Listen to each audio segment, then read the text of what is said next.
esta tarde vamos a tener como dos partes. Por un lado, una visión rápida de lo que fue el sínodo de los obispos y del porqué del sínodo, y luego cuáles son como las exigencias que brotan ahora para poder hacer la nueva evangelización. En primer lugar, tenemos que tener en cuenta que el Santo Padre convocó la 13ª Asamblea General del Sínodo el 24 de octubre del año 2010 y le puso como tema la nueva evangelización para la transmisión de la fe. Ese fue el tema que él quiso indicarle al sínodo. Y nosotros nos podríamos preguntar por qué eligió ese tema.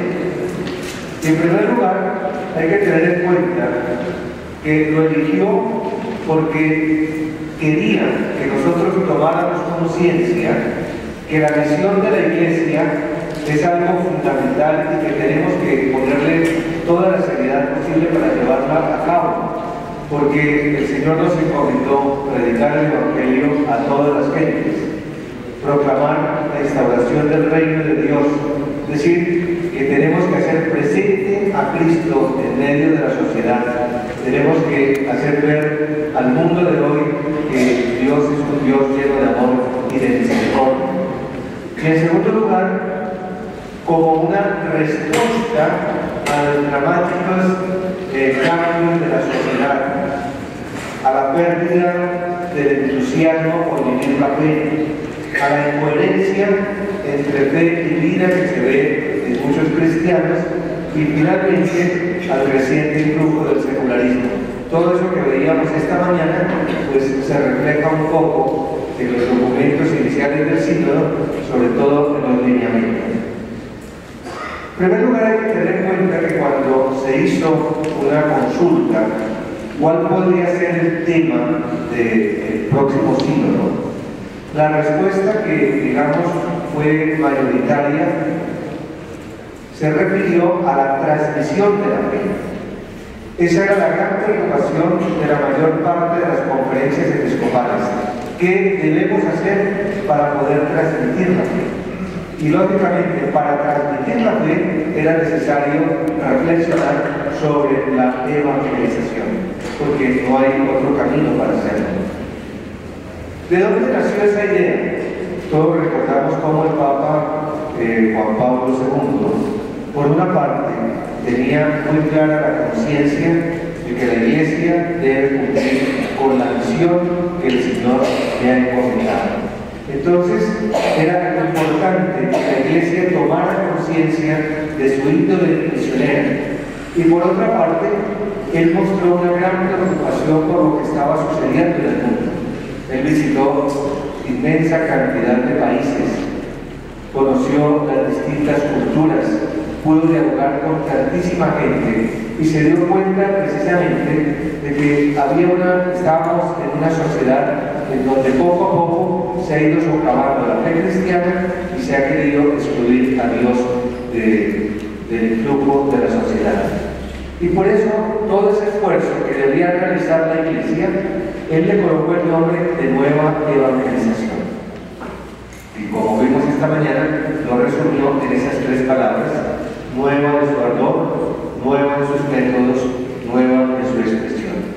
Sin embargo, el término Nueva Evangelización, que fue acuñado por el Papa Juan Pablo II, tiene unos antecedentes ya a partir de la primera mitad del siglo XX. De tal manera que el Papa Juan Pablo II lo que hace es darle ya un nombre a una inquietud que venía hasta cierto punto preocupando a la Iglesia. Por un lado, el Papa Pío XII, sabemos que él subió al trono pontificio en plena guerra mundial. Y el Papa Pío XII comienza a ver que es necesario que el cristiano dé un testimonio de coherencia en su fe, que viva con valentía y con constancia ese testimonio. Y por otra parte, comenzó a darse cuenta que Roma se había convertido ya en una tierra de misión. Hasta ese momento, cuando se hablaba de misión, uno se refería únicamente a la misión a gentes, y parecía casi un escándalo que en un discurso Pío que Roma se había convertido, se estaba convirtiendo en tierra de misión. Y decía porque existe mucho egoísmo, se ha olvidado el sentido comunitario, porque hay muchas personas que dudan de su fe y también, decía el Papa, no falta quienes estén renunciando a su fe cristiana. Y si nos damos cuenta, allí en esos dos pequeños elementos ya vemos algunos de los matices fundamentales de lo que es la nueva evangelización o del porqué de la nueva evangelización. El Papa Juan XXIII, ustedes recuerdan, el 25 de enero del año 1959, de manera sorpresiva convocó un concilio ecuménico. Convocó a la Iglesia para que celebrara el Concilio Vaticano II. Y tiene un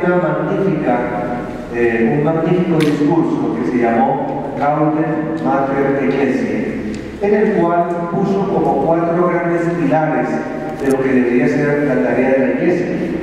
Y nos habló, en primer lugar, que era necesario rechazar la actitud pesimista de mucha gente que creía que todo está perdido, ya no hay nada que hacer, ya la fe cristiana está por el suelo, vamos en un camino de secularización que ya no podemos frenar, etc. Y el Papa nos hace ver precisamente que no podemos hacer eco a esa actitud pesimista, sino que tenemos que pensar en el futuro con gran creatividad. En segundo lugar, hacía ver la necesidad de comunicar el depósito de la fe de forma eficaz. Ya veíamos en ese cambio de estilo, de actitudes, que busca precisamente que la persona pueda llegar al encuentro con Cristo.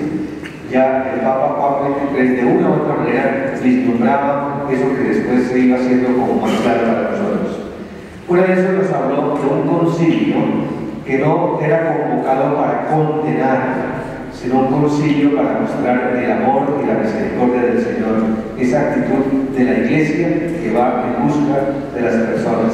Y finalmente, frente al escándalo de la división de los cristianos, que ya llevaba muchísimos siglos, por una parte la división del Oriente y luego la división del periodo de la Reforma, el Papa dice que es necesario que busquemos la unidad, que demos un testimonio, el testimonio de la unidad querida por Cristo.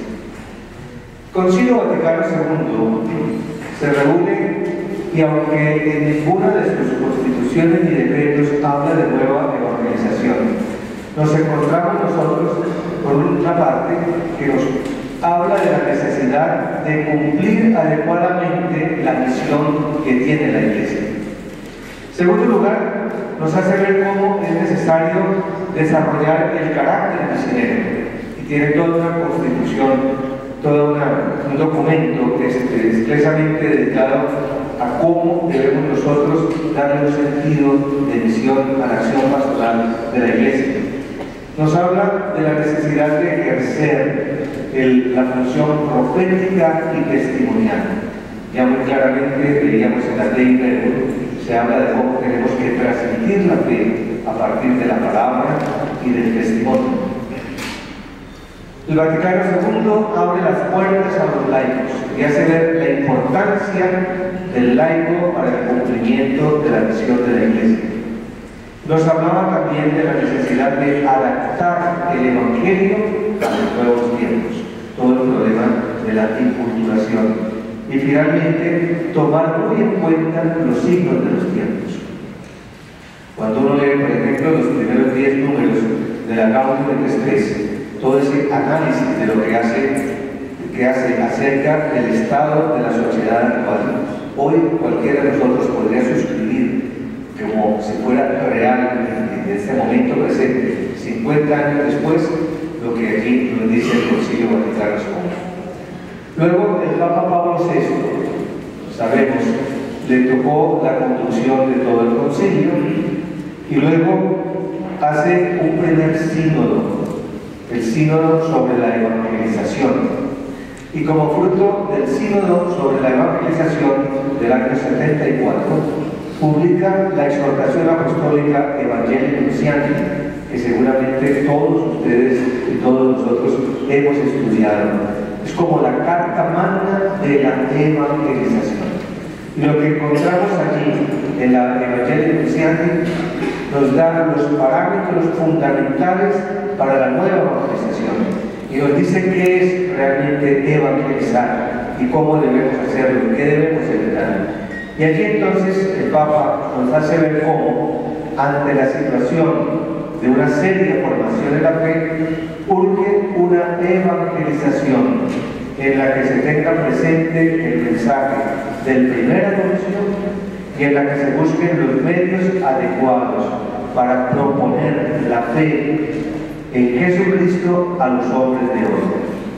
Es decir, encontramos en el Evangelio Nuntiandi no solamente los principios fundamentales, sino que se vislumbra ya la urgencia de una nueva evangelización. De esa manera entonces, el sínodo que realizamos el año pasado viene como a completar toda esa reflexión que se venía gestando desde Pío XII, Juan XXIII, el Concilio Vaticano II, Pablo VI, Juan Pablo II y Benedicto XVI. Entonces, allí no solamente se recoge la reflexión de más de 50 años, sino que además recoge la experiencia de muchísimas iglesias particulares, parroquias, movimientos apostólicos, pequeñas comunidades que han venido ejerciendo la nueva organización. Porque allí los obispos trataron de mostrar cómo se hacía la nueva organización en sus diócesis, cuáles eran las preocupaciones fundamentales que tenían al respecto.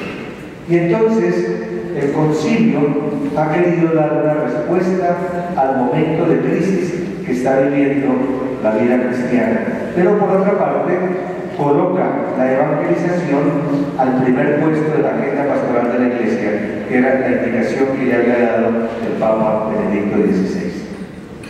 Rápidamente veamos algunos aspectos de cómo se desarrolló el sínodo.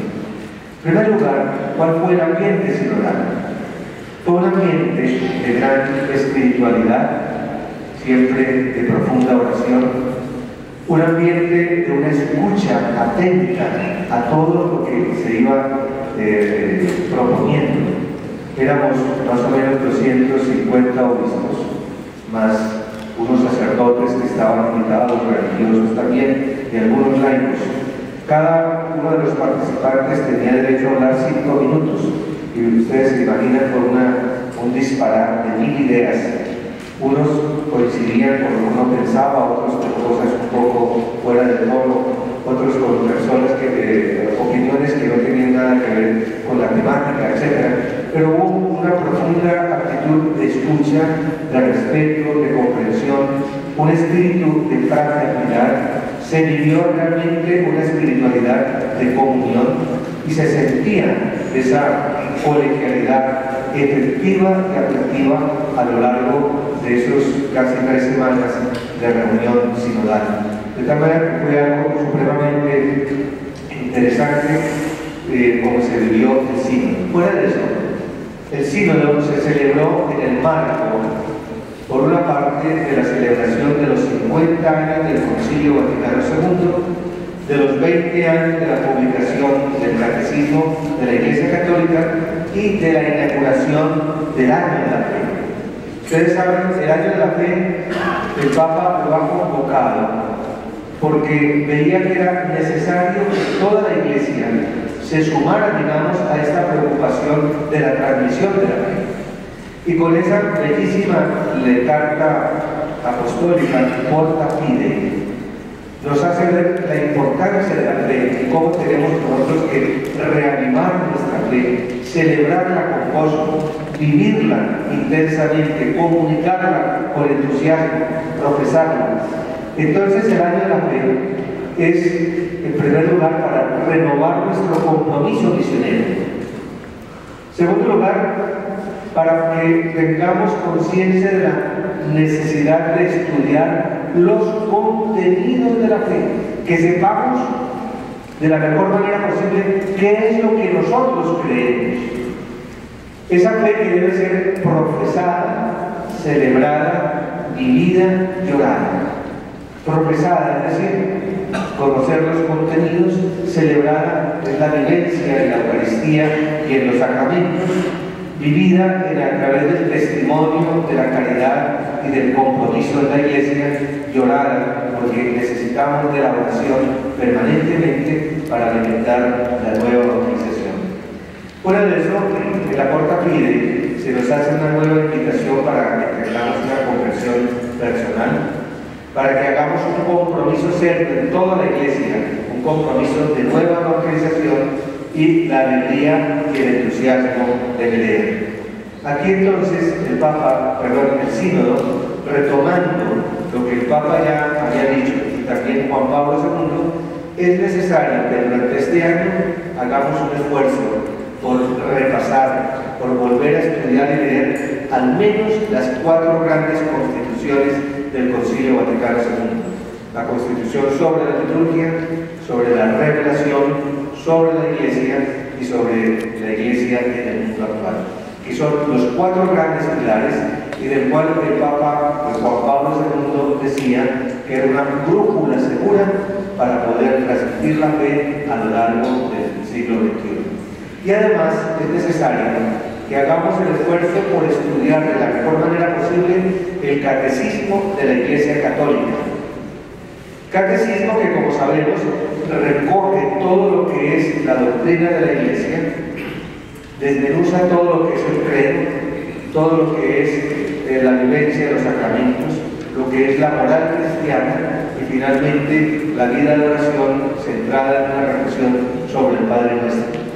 Y recordando que en el catecismo tenemos además el compendio, que es una síntesis del catecismo solamente a base de preguntas y respuestas, y a partir de hace 2 años de la Jornada Mundial de la Juventud se publicó el Yucat, que es el catecismo de la Iglesia en un lenguaje juvenil y que realmente está muy bien hecho para transmitir la fe a nuestros jóvenes. ¿Qué se dijo en el concilio? En el sínodo. En primer lugar, los padres sinodales dieron un gran realce a la necesidad de volver a una predicación de tipo querigmático. Esto fue subrayado permanentemente. Por otra parte, que esa dimensión querigmática lleve a un deseo profundo de conversión y un deseo de conocer y profundizar lo que es el conocimiento de la persona del Señor Jesús. El deseo de conocerlo y de seguirlo. Por otra parte, invitaron a tener una mayor empatía con el mundo. Muchas veces pensamos en el mundo de manera solamente negativa, el mundo como fuente de pecado, el mundo como algo que nos aleja de Dios, el mundo que es algo que hay que evitar de todas maneras. Y entonces se decía, no, hay que mirar el mundo con empatía, es una criatura de Dios que el Señor mismo ha puesto en nuestras manos para que colaboremos en su desarrollo y en su progreso. Entonces hay que mirar el mundo y acercarnos a él con una actitud nueva, distinta, para escuchar cuáles son sus reclamos, cuáles son sus necesidades, para poder hacer crecer en él el reino de Dios.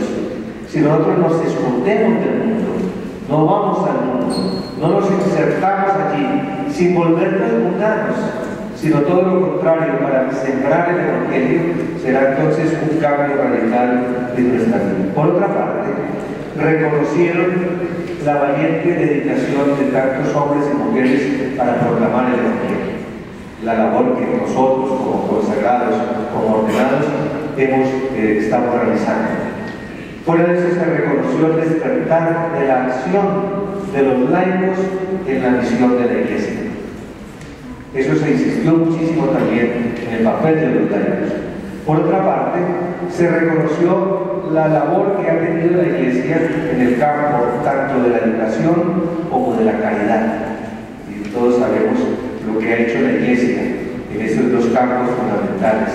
Como la educación, las grandes universidades, todas han sido fundadas por la Iglesia, fueron las que dieron el primer paso para la investigación, etc. Ha sido creadora de cultura y por otra parte ha sido siempre la que ha estado más cerca de los pobres, de los enfermos, de los más necesitados. También señaló, y de manera muy importante, de manera bastante insistente, la importancia de una renovación de la parroquia. La parroquia como un lugar fundamental para la nueva evangelización.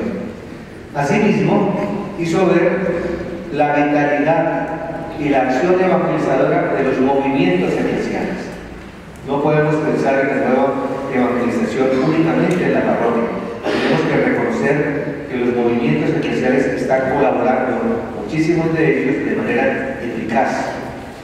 Y finalmente, el esfuerzo por dar centralidad a la palabra de Dios.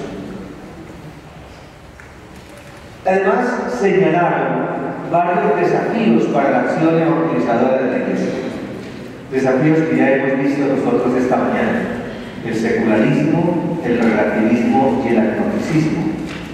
Por otra parte, el influjo creciente de los medios de comunicación social, que así como pueden influir muy positivamente, también pueden desviarnos y hacer perder los valores cristianos. Se habló de la expansión del Islam. En Europa es un problema gravísimo, la expansión del Islam. Mientras que aquí en América Latina es el crecimiento de las sectas y de los grupos religiosos cristianos, en Europa es el Islam. Se hablaba con gran preocupación como fundamentalmente Francia se piensa que tal como van las cosas de aquí a 40 años ya no será más cristiana, sino que será musulmana en su gran mayoría. Y lo mismo está pasando en Inglaterra. Y en los países, digamos, España, pues también tiene ese problema, e incluso Italia. Y la parte de Alemania entrando por Turquía, etc. El problema es muy grave. Y es muy grave porque se está perdiendo la cultura europea. Dice, el día de mañana los grandes electores van a ser los musulmanes. Y entonces ellos dicen, hay un dicho allá en Europa que dicen que los musulmanes han dicho: volveremos a conquistar Europa, no con las armas, sino con los vientres de nuestras mujeres.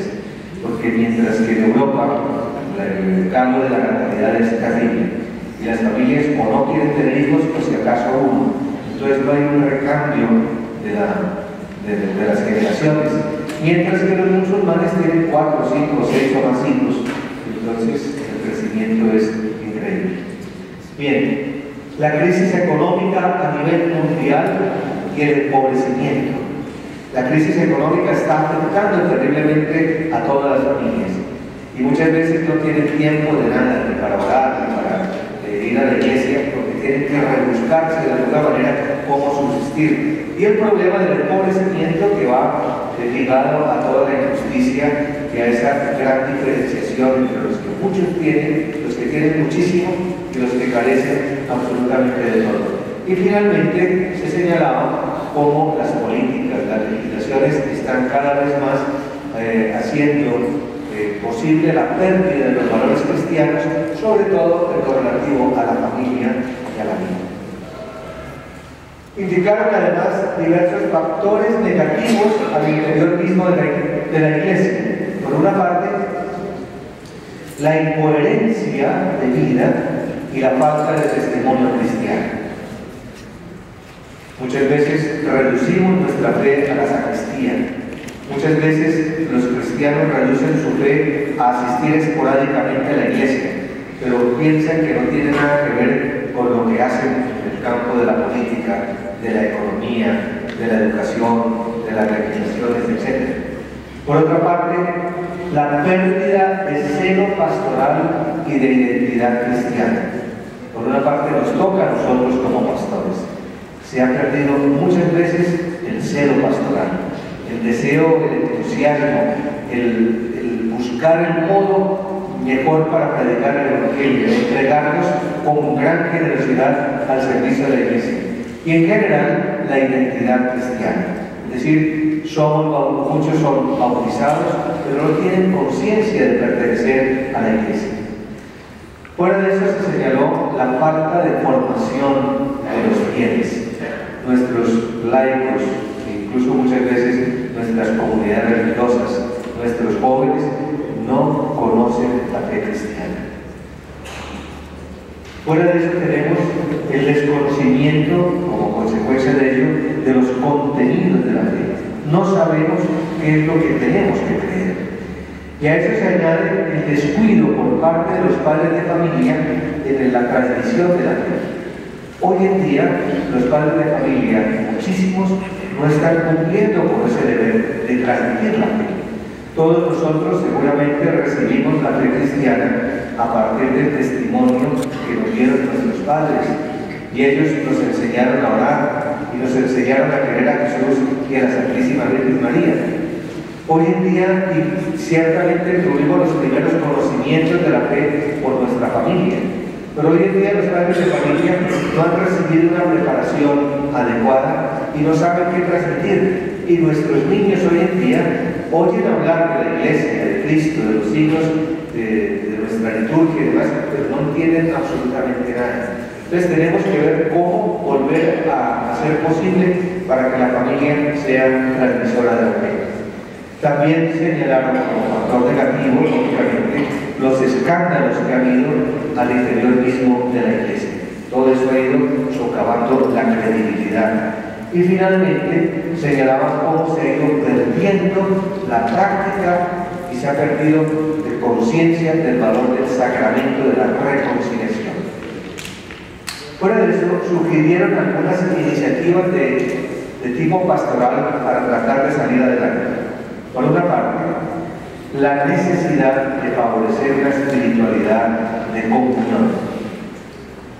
Ya hemos visto cómo necesitamos nosotros abrirnos a la posibilidad de reconocer que todos tenemos una misión dentro de la Iglesia y que hay espacios para cumplirla. La creación de pequeñas comunidades al interior de la parroquia. Esto de las pequeñas comunidades, las comunidades de base, fue también uno de los grandes aportes de los latinoamericanos en el sínodo, porque hay mucha experiencia de ello. Ustedes recuerdan que a partir de Medellín se comenzó todo lo de las comunidades especiales de base. Puebla volvió a insistir en ellas, dando unas líneas directrices para poder direccionarlas de tal manera que no se quedaran únicamente en pequeñas comunidades únicamente de tipo social, sino que fueran comunidades verdaderamente eclesiales, evangelizadoras. Fuera de eso, se habla de la fortificación de la labor catequética y de la formación cristiana, la importancia de la catequesis para la evangelización. Fuera de eso, nos habla de la necesidad de potenciar la liturgia y la vida sacramental. Ya más adelante volveremos sobre ello. Y servirse adecuadamente de las tecnologías digitales. Eso aparece también muy claramente, que es una de las recomendaciones del sínodo. Y finalmente, la creación de procesos de reiniciación cristiana. Si ustedes miran un poco todo esto, Aparecida ya lo había dicho prácticamente todo. De tal manera que para nosotros como latinoamericanos fue una gran dicha que en el fondo lo que habíamos reflexionado hace 5 años y habían sido nuestras grandes conclusiones aparecen ahora en el sínodo como una propuesta para la Iglesia universal. Veamos entonces, a partir de todas las instituciones de la nueva organización del sínodo, ¿cuáles son los requisitos que necesitaríamos nosotros tener en cuenta para poder llevar a cabo la nueva evangelización? La primera, que es fundamental, es la que aparece en la Nueva Milenio: dar primacía a la gracia. La obra de la nueva evangelización es una obra del Espíritu Santo, no es una obra nuestra. Nosotros somos colaboradores del Señor en esa labor, de tal manera que no podemos pensar que la nueva evangelización se basa únicamente en proyectos novedosos, en buscar estrategias para poder contrarrestar la acción de las sectas o del secularismo. No podemos pensar que nosotros podamos mantenernos totalmente al margen de todo esto. Y voy a ponerles 2 ejemplos. El cardenal Van Thuan, cuando fue nombrado obispo de Hanoi, en Vietnam, lo llevaron preso, estuvo 13 años en la cárcel. 9 de esos años estuvo él en total aislamiento. Y cuenta él, en uno de los libros que escribió, que recién que lo tomaron preso, su angustia era: ¿qué va a pasar con lo que yo estoy haciendo?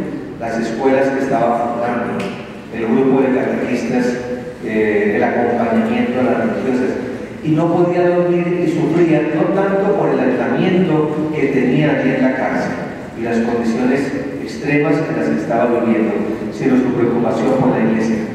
Pero un día se puso a pensar: ¿pero qué estaba haciendo yo allá en Hanoi? La obra de Dios. Y si yo estaba haciendo la obra de Dios, ¿por qué me voy a preocupar? Dios pondrá a otros que sigan su obra. Y dice que a partir de ese momento, cuando entendió que él no tenía por qué preocuparse por sus obras, sino por la obra de Dios, Dios se encargaría de llevar adelante esa obra. Y eso es algo que nos debe ocurrir a nosotros también. Tenemos que preocuparnos es por cumplir la voluntad del Señor. Es tan bello el mensaje del Santo Padre ahora que lo despronuncia, porque nos está hablando precisamente de esto. Ya el Señor sabrá cómo seguir conduciendo a su iglesia. No tenemos por qué preocuparnos. Sí, a todos nos han extrañado, nos ha causado dolor, nos ha causado preocupación, pero tenemos que tener una confianza en el Señor, que lo ha hecho en ambiente de oración y por responsabilidad de la iglesia. Fuera de eso, aquí aparece una cosa que dice la reacción de Jonás. Todos nosotros hemos leído la historia de Jonás, ¿cierto? ¿Qué pasó con Jonás?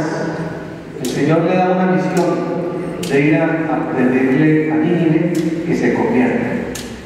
Y Jonás queda perplejo ante la grandeza de la misión que el Señor le encomienda, que huye.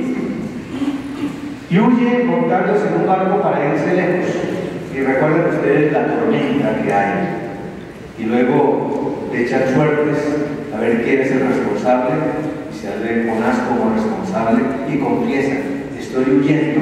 Y entonces lo botan al mar y viene aquel episodio de aquel pez grande que se lo lleva a la playa. Y se da cuenta de que tiene que cumplir con su misión.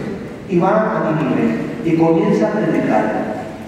40 días predicando: si no se convierte, Nínive será destruida. Y lo hacía con convicción. Y lo hizo tan bien hecho que nos dice el libro de Jonás: todo el mundo se convirtió. Y comenzando desde el jefe, como se llama, el rey, se vistió de etcétera, de penitencia. Y todo el mundo se convirtió pidiendo perdón por sus pecados. Y por eso Jonás aparece como el prototipo del profeta, del que predica la palabra de Dios y produce el efecto. Pero ¿cuál fue la reacción de Jonás? Jonás, lejos de alegrarse de haber cumplido su tarea y de haber logrado la conversión, se arrabia profundamente contra Dios y le dice y le reclama. Le reclama porque le ha hecho quedar mal como profeta, porque él anunciaba la destrucción del pueblo si no se convertía. Y él veía el éxito de su predicación era en la destrucción del pueblo y no en la conversión, en la eficacia de su palabra, que era la amenaza y todo lo contrario. Él no reconoce que primero Dios lo salvó para que él fuera fuente de salvación de los demás, sino que le pide a Dios la muerte porque no logró entender realmente lo que sucedía. Y eso nos pasa a nosotros. Muchas veces tenemos la reacción de Jonás. No somos capaces de reconocer que estamos haciendo la obra de Dios y que a veces esa obra es lenta, como a veces esa obra puede tener una eficacia inmediata. Entonces no tenemos que buscar nosotros los resultados inmediatos, sino ponernos en manos de Dios y saber que es el Espíritu Santo quien debe actuar y que nosotros debemos colaborar en esa tarea. Primer requisito entonces para la nueva organización. Segundo, la Eucaristía.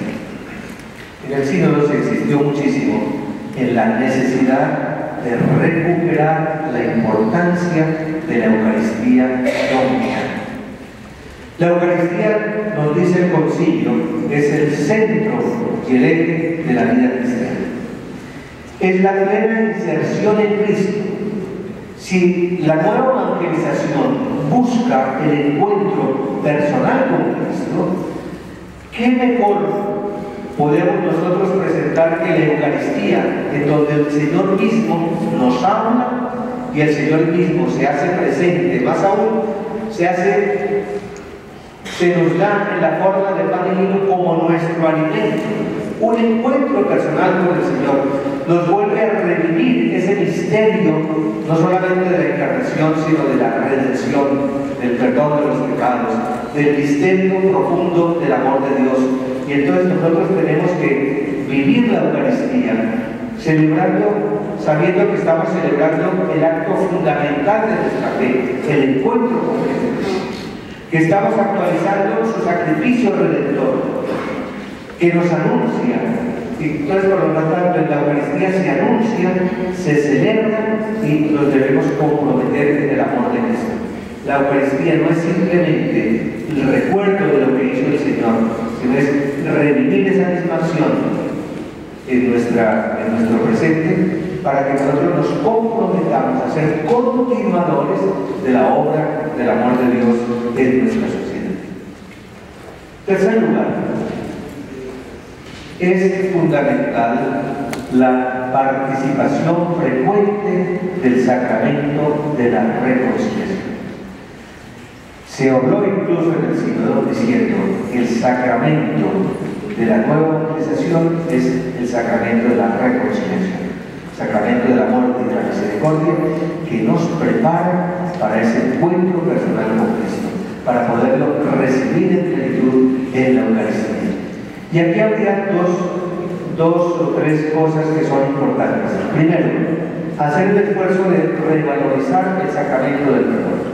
No permanecer indiferentes ante nuestra gente que no se confiesa. Y comenzar por nosotros mismos.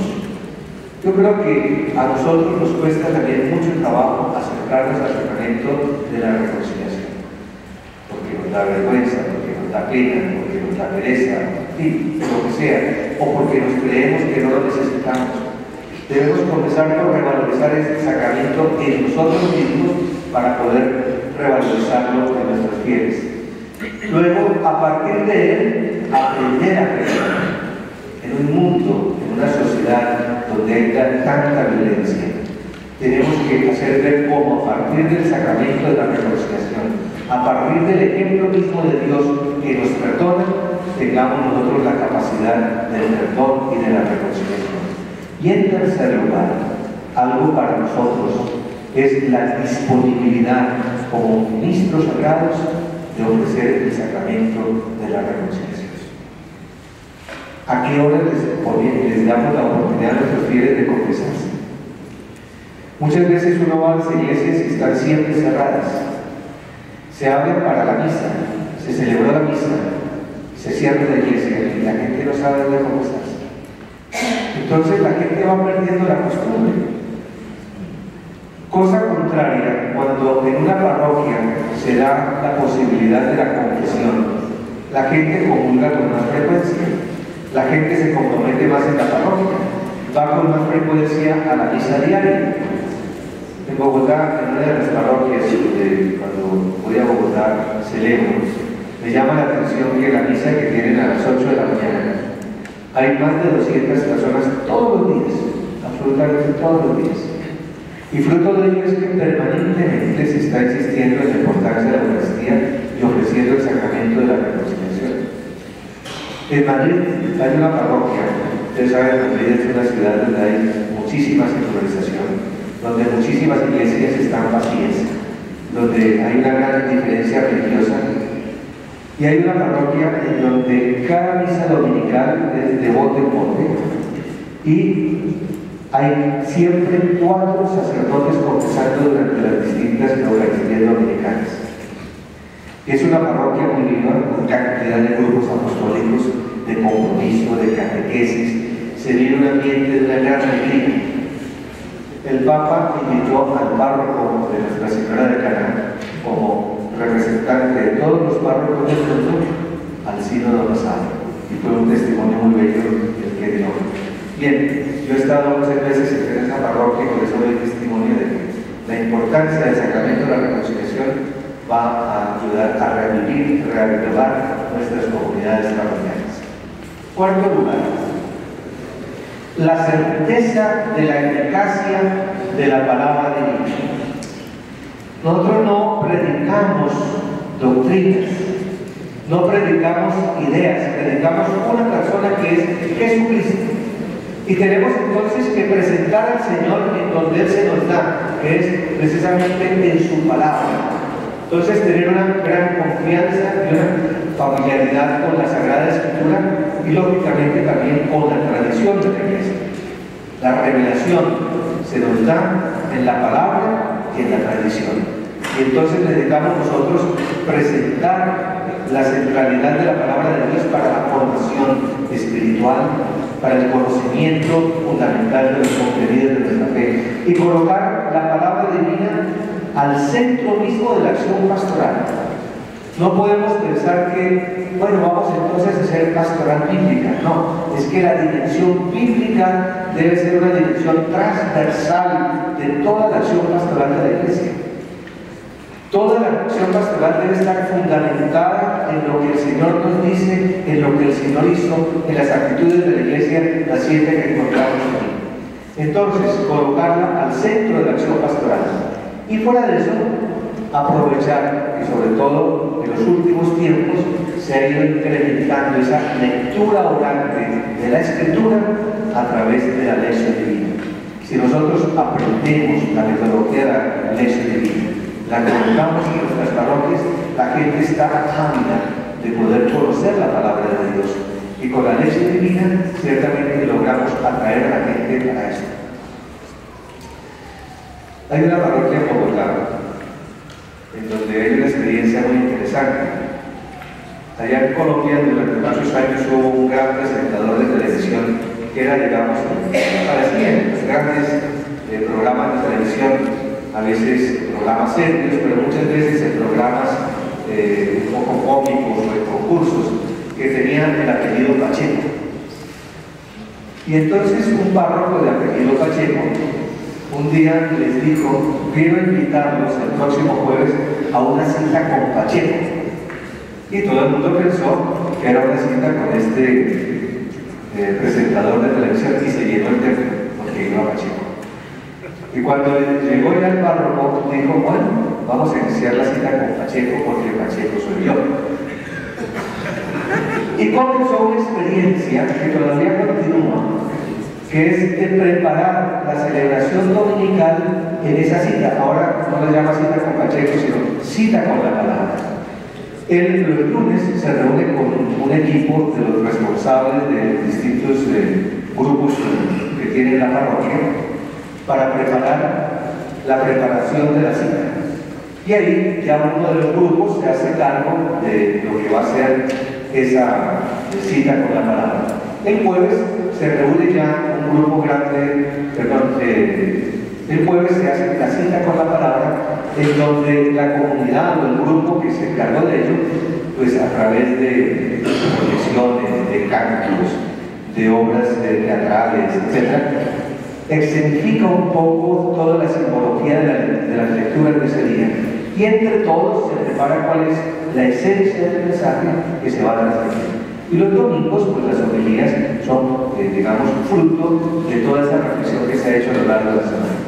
Es una lástima que cuando lo han cambiado la parroquia, lo primero que hace el párroco que viene detrás es quitar la cita con la palabra. Curiosamente. Es decir, no se logra entender. Eso nos ocurre mucho a nosotros, como obispo y como sacerdotes, que llegamos a cancelar lo anterior y no nos damos cuenta de las bondades de la acción pastoral que se venía realizando. Quizá yo no sabía la metodología, porque la aprendo y continúo. Y pongo luego también mi toque personal, si es el caso, para mejorarla, pero no para destruirla. Bien, entonces, esto de la cita con de la lección divina es un elemento fundamental. En quinto lugar, es indispensable la oración. Si queremos nosotros nueva oración, debemos orar. Debemos pedirle a nuestras comunidades que oremos para que la nueva evangelización pueda producir el efecto que se quiere, para que podamos abrir el corazón para el encuentro con Cristo, para que podamos dar testimonio de vida cristiana. Es decir, el anuncio de la palabra tiene que estar siempre, permanentemente acompañado por la oración. Tenemos que orar como Jesús. Jesús, en los momentos que iba a tener sus grandes predicaciones, se retiraba a orar, a ese diálogo con el Padre, porque él quería predicar el reino de Dios, quería predicar, mostrarle al mundo quién era ese Dios, su Padre que ama a la humanidad. ¿Y cómo va a ser que nosotros prediquemos sin habernos recogido un momento en oración? Recordemos el reproche que Jesús le hace a Marta y también a todos los discípulos. Marta y María reciben a Jesús. María se sienta a los pies del Señor a escuchar su palabra. Y Marta se va a prepararle una buena cena al Señor. Pero está tan atacada con las cosas que debe preparar para atender al Señor que va a hacerle el reclamo a Jesús. Señor, dile a mi hermana que venga a ayudarme. ¿Y qué le responde el Señor? Marta, Marta, tú te preocupas por muchas cosas, pero Marta ha elegido la mejor parte. Nosotros tenemos que pensar que no se trata tanto de hacer cosas, sino que tenemos que presentar al Señor. Pero primero tenemos que sentarnos a los pies de Jesús, a escuchar su palabra, para llevarla al corazón y luego transmitirla. Una hermosa palabra de Benedicto XVI que nos dice: si queremos hablar de Dios, primero tenemos que hablar con Dios. Yo creo que esto resume de una manera fenomenal lo que es la importancia de la oración para la nueva evangelización. Sexto lugar, tenemos nosotros que vivir como auténticos discípulos misioneros en comunidad. Aquí estamos recogiendo fundamentalmente lo que fue el mensaje de Aparecida. Tenemos nosotros que ser discípulos del Señor que escuchamos su palabra, seguimos a Jesús, tratamos de imitarlo y vamos a comunicar con gozo la experiencia del encuentro con el Señor. Discípulos misioneros, pero no discípulos misioneros aislados, sino que somos parte de la iglesia, de una comunidad. De la comunidad no he recibido la fe, me enriquezco con la fe que brota de la iglesia, y la iglesia que ha brotado de la acción del Espíritu Santo por voluntad del Señor. Y entonces mi actuar como evangelizador, como misionero, es en comunidad, no de manera aislada, en comunión con mis hermanos. Entonces yo debo también involucrar a los demás en la acción misionera de la iglesia. No puedo pensar que en la parroquia soy yo el único evangelizador. Es tan triste cuando uno va a una parroquia y entonces el párroco es el que hace las lecturas, hace los comentarios, hace la oración de los fieles, hace la predicación y no da ninguna participación.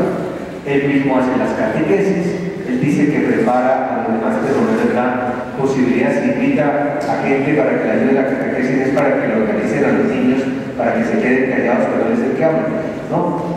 Somos misioneros en comunidad y tenemos que dar participación y que multipliquemos realmente toda la acción misionera de la iglesia.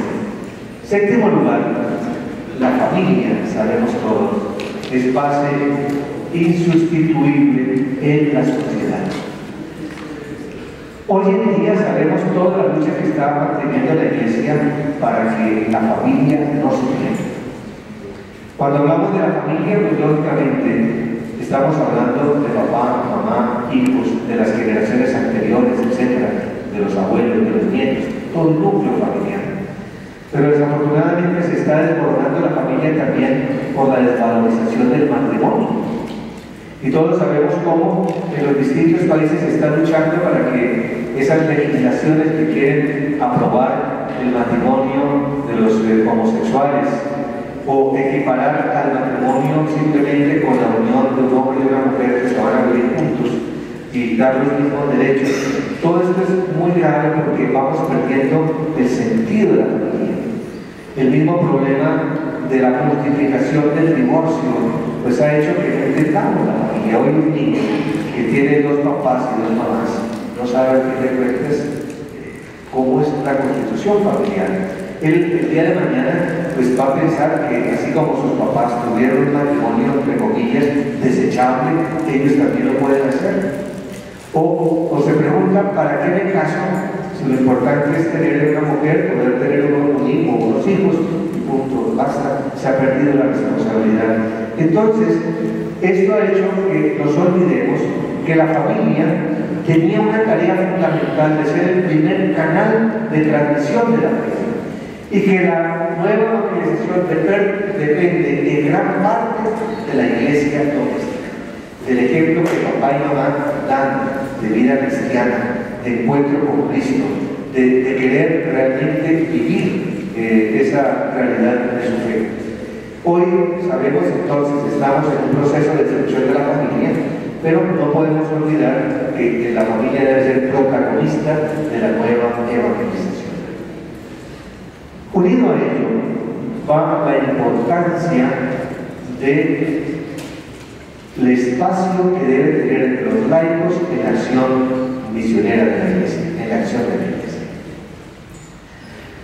Los laicos no son simplemente ayudantes del párroco para cosas externas, para que haga de sacristán, para que acolite la misa, que si tengo una reunión me ayuden a sacar las sillas de la casa rural para los niños, que me puedan ayudar a organizar un bazar o un festival para recoger dinero.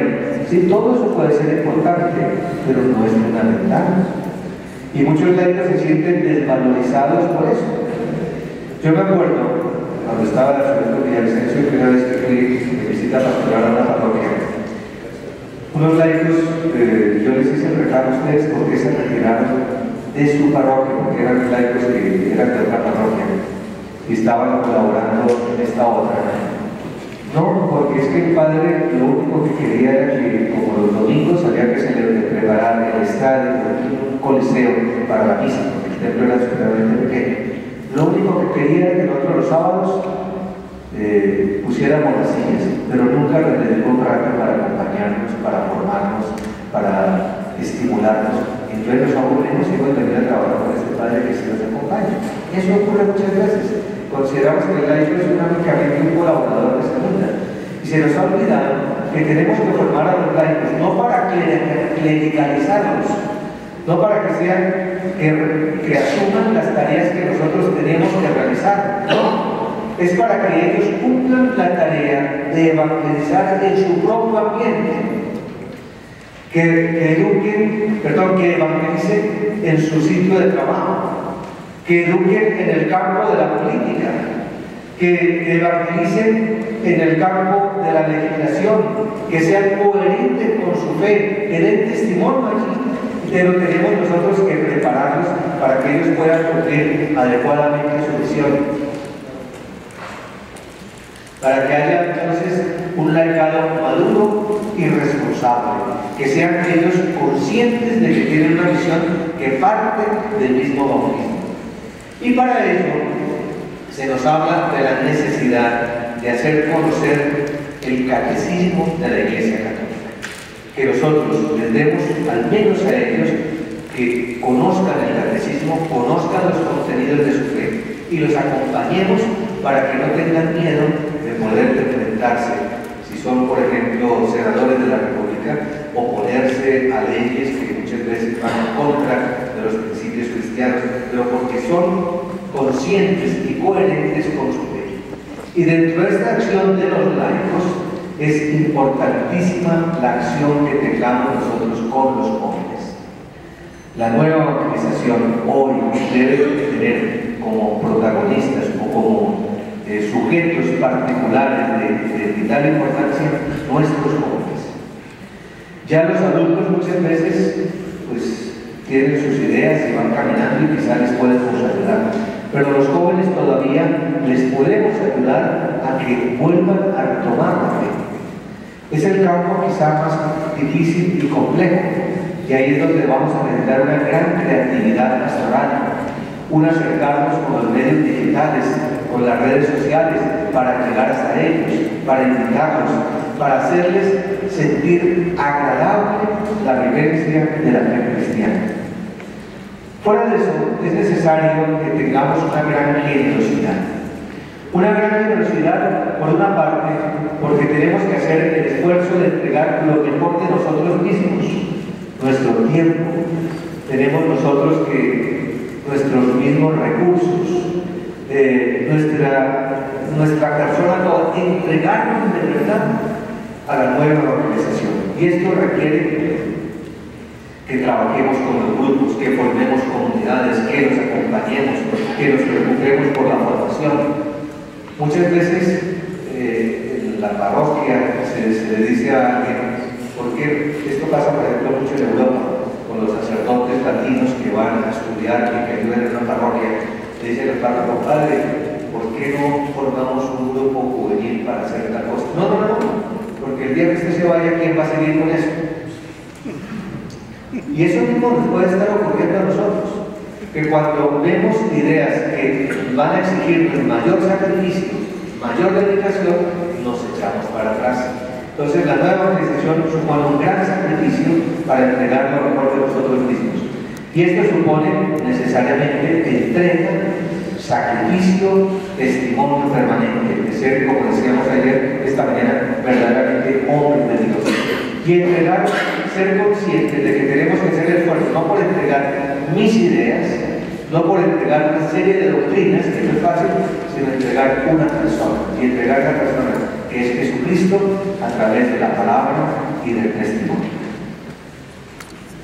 Fuera de eso, es absolutamente necesario hacer un esfuerzo por conocer muy bien el contexto social, cultural, religioso del medio en donde nosotros nos encontramos. Esto es fundamental. ¿A quién le voy a predicar? ¿Cuáles son las necesidades de mi comunidad? ¿Cuáles son los desafíos que se me presentan? Por eso me pareció muy interesante las conclusiones que sacaron ustedes de las preguntas, porque hay un diagnóstico interesante de muchas de las cosas que se deben hacer y de los desafíos a los cuales se tienen que responder. Y muchos de ellos suponen una acción que implica necesariamente al sacerdote. Entonces, un esfuerzo por conocer el contexto, conocer las personas a las que se va a dirigir el primer anuncio y ver cómo voy a realizar ese primer anuncio y cómo responder de manera adecuada a los grandes desafíos del mundo actual. Entonces, tenemos que mostrar, además, que estamos en una iglesia que debe ser expresión de amor y de servicio, de solidaridad, de entrega, de acción social, de una pastoral dedicada al cuidado de los pobres. Pero al mismo tiempo es importantísimo que tengamos una gozosa inserción en la comunidad. Gozosa inserción en la comunidad. Comenzando por nosotros, como obispos o como sacerdotes, que si se nos encomienda una parroquia o una diócesis que aparentemente es muy difícil y yo llego con cara de castigado o de amargado, no es nada. Tengo que insertarme con gozo. Si el Señor me llamó para una tarea, voy a cumplirla lleno de alegría y entonces insertarme en la comunidad. Y en esto pues es importante que tengamos esa inserción en la parroquia, en los movimientos, en las pequeñas comunidades, que todo esto debe tener una espiritualidad de comunión muy grande. Los movimientos, saber que están insertados dentro de una pastoral diocesana y una pastoral parroquial, pero al mismo tiempo el párroco y el obispo respetar los carismas de esos movimientos. Al mismo tiempo formar pequeñas comunidades. Ya les decía, el sínodo asumió esta expresión, que es muy latinoamericana, de pequeñas comunidades, para que la propongamos a los demás. Y finalmente se nos habla de la urgencia de la participación en la Eucaristía dominicana. Y aquí brevemente quisiera recordar algo que aparece, nos daba parecida, unas recomendaciones pastorales. que nos decía: es necesaria una experiencia religiosa profunda e intensa, un anuncio carismático y testimonial de hacer descubrir a Jesucristo vivo que ama. Segundo lugar, una vivencia comunitaria, fraternal y de acogida. Que seamos miembros de esa comunidad, que seamos corresponsables, que hagamos un seguimiento a la obra pastoral, un acompañamiento, un tratamiento de amistad con nuestros laicos. Fuera de eso, la formación bíblico-doctrinal, para conocer bien la palabra de Dios, la catequesis sobre Jesucristo, sobre la Iglesia, tener un verdadero impulsar el compromiso, y un compromiso muy misionero de toda la comunidad, salir al encuentro de los alejados y que nadie puede ser pasivo en la Iglesia. Son algunos de los elementos que nos daba Aparecida y que vemos que ha aparecido de una manera muy bien planteada en el siglo. Fuera de eso, pues entonces Aparecida nos ha hablado del encuentro pastoral con Jesucristo. Y los lugares donde nos dice que podemos encontrar a Cristo es en la Iglesia, en la liturgia, en la escritura, en los sacramentos, en la oración, en la comunidad, en los pobres y en la piedad popular. Y entonces, ahora sí me detengo nuevamente. En América Latina tenemos dos realidades que son muy importantes, que nos van a ayudar en la nueva evangelización y también hasta cierto punto a contrarrestar la indiferencia religiosa y el influjo de las sectas. Por una parte está la piedad popular y por otro la devoción mariana. El Papa decía, Juan Pablo II, aquí en México, decía lo siguiente: la piedad popular no se trata de un sentimiento bajo, carente de sólida base doctrinal, como una forma inferior de manifestación religiosa, sino que por el contrario viene a ser como la expresión verdadera del alma de un pueblo, en cuanto tocada por la gracia y forjada por el encuentro feliz entre la obra de evangelización y la cultura local. Yo creo que esas son unas palabras maravillosas de lo que es la piedad popular, que muchas veces la despreciamos nosotros. La piedad popular en realidad es un espacio de encuentro con Jesucristo. Es un espacio en el que nosotros podemos expresar de manera sencilla la fe de la Iglesia. Y hay que ver cómo la piedad popular pues es maravillosa. Ustedes ayer tuvieron una expresión bellísima de piedad popular, como fue la peregrinación al santuario de Guadalupe. Y la gente va con amor, hace sacrificio económico, de tiempo, de esfuerzo personal para poder expresarle el amor a la Santísima Virgen. Esa es una expresión de piedad popular que debe ser un elemento de evangelización, porque seguramente ustedes como párrocos se preocupan por preparar de la mejor manera posible, evangelizando para que esto no sea simplemente un paseo a la Ciudad de México, sino que sea realmente una expresión de fe. Entonces, nos dice el Papa también, la piedad popular refleja la sed de Dios que tienen nuestros pueblos y no puede considerarse como algo secundario en la vida cristiana. Entonces, hay que hacer una aclaración que muchas veces no tenemos nosotros con mucha claridad. ¿Qué es la piedad popular y qué es la religiosidad popular? Porque muchas veces confundimos las dos cosas. La piedad popular, nos dice el directorio sobre piedad popular y liturgia, está estrechamente relacionada con el dato revelado y la liturgia. De tal manera que todas las expresiones de piedad popular están muy ligadas a la revelación, al dato revelado, a celebrar un misterio de la vida de Jesús. Y por otra parte llevan también a la liturgia, nunca la suben. Y generalmente una peregrinación, un acto de piedad grande, una procesión, muchas veces termina en la Eucaristía o en el sacramento de la reconciliación. Esas son auténticas expresiones de piedad popular. Mientras que la religiosidad popular expresa el deseo de Dios, que es connatural al hombre, y se encuentra presente en la dimensión religiosa de toda cultura. Entonces, es una expresión, podríamos llamar más bien de tipo cultural, religioso, que manifiesta la sed de Dios, pero que no necesariamente tiene que ver con la revelación como tal. Entonces, hay muchas expresiones de religiosidad popular que son equivocadas y que nosotros tenemos que evangelizar para que podamos convertirlas en lo posible en expresiones de piedad popular. La piedad popular, entonces, la fe es la fuente principal de la piedad popular. La liturgia debe constituir su punto de referencia y con sus valores simbólicos y expresivos debe ayudar a la inculturación de la liturgia.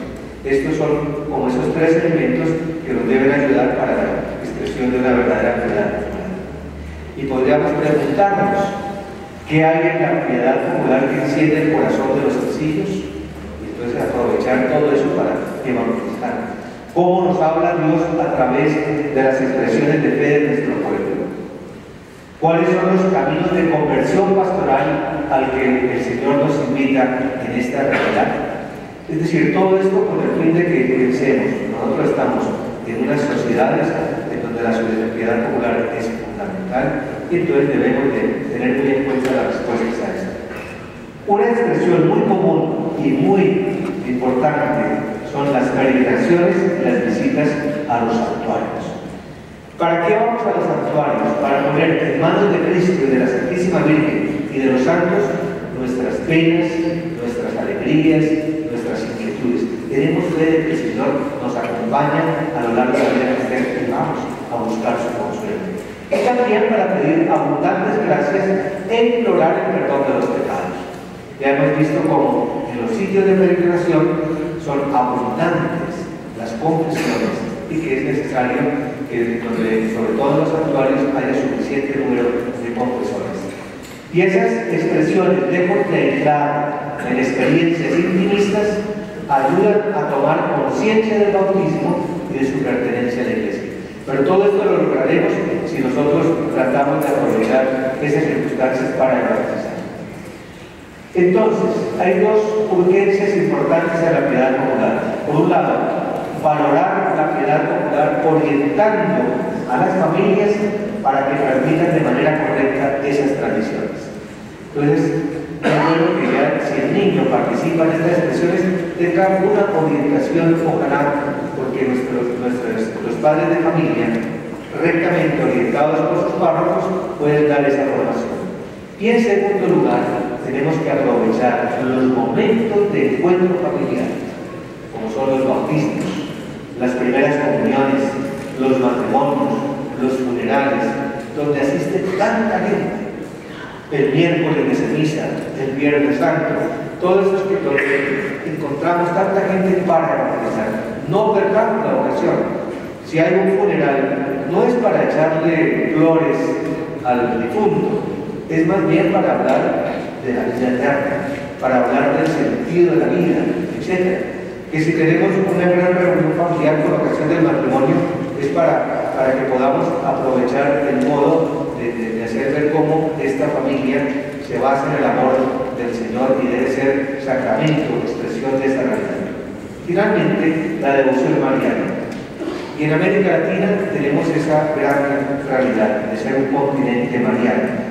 Desde que se inició la evangelización en América Latina, la labor misionera se realizó en nombre de Jesús y de María. María ha sido un elemento cualificador e intrínseco de la genuina piedad de la Iglesia y del culto cristiano. Esto desde el principio. Y la devoción mariana es una expresión viva, histórica en América Latina que pertenece a su propia identidad. De tal manera que América Latina es un continente eminentemente mariano. Y es una magnífica oportunidad de evangelizar. Es decir, María es el camino más directo para llegar a Jesús. La devoción mariana tiene su origen en Cristo, porque todos los dogmas marianos en el fondo son dogmas eminentemente cristológicos. En Cristo haya su verdadera expresión y por medio de Cristo conducen al Padre. Y es, por lo tanto, una sana devoción a María jamás lleva a centrar la atención exclusivamente en ella, sino que debe ser considerada como una nueva revelación. Desafortunadamente hoy tenemos esa cantidad de mensajes y revelaciones marianas. En realidad, el silencio de María es fundamental en la Escritura. Sus pocas palabras nos dicen es escuchar lo que Él nos dice. Eso es lo fundamental. Ella que nos invita a escuchar la palabra del Señor. Y hay que tener en cuenta que el acontecimiento guadalupano, allí se nos manifestó María como la gran misionera. Ella se ha hecho parte del caminar de nuestros pueblos. Y las diversas advocaciones y manifestaciones de fe y confianza, porque se le siente como madre y como hermana. Y sabemos cómo en toda América Latina cada país tiene su propia devoción mariana, pero consideramos a la Virgen de Guadalupe como la emperatriz de toda América, que tiene un culto particular. La Iglesia, por lo tanto, está llamada a transmitir la novedad antigua y perennemente nueva que parte de la persona misma de Jesús y de su anuncio de la llegada del mundo. Esto es como un resumen ya general de todo lo que hemos nosotros dicho durante este día. En síntesis, tenemos que dejar a un lado el arca de Noé. Ustedes recuerdan, el arca de Noé fue construida para la conservación de la especie. Y nuestra pastoral muchas veces está dirigida a conservar los grupitos o lo poco que tenemos, y se nos olvida ir a buscar a los demás. El Señor dejó 99 ovejas, nos dicen, para buscar la oveja perdida. ¿Cómo va a ser posible que nosotros no seamos capaces de dejar las 10 ovejas para ir a buscar a las 99 que se han perdido? Entonces, tenemos que bajar del arca de Noé, dejarla a un lado, para subirnos a la barca de Pedro, para ir mar adentro, en medio de la tormenta, para ir a hacer esa pesca milagrosa, a rescatar a todos aquellos que se han alejado de la iglesia. Recordemos entonces la llamada que nos hacía el Papa Juan Pablo II, Duc in Anno. Recordemos el pasado con gratitud, recibimos la fe cristiana. Vivamos el presente con entusiasmo, lancémonos a esta tarea de la nueva organización y miremos el futuro con confianza, porque el Espíritu Santo nos acompaña. Por lo tanto, tengamos verdaderamente mucho ánimo y gran perseverancia y constancia y creatividad para poder nosotros ser los protagonistas de la nueva era.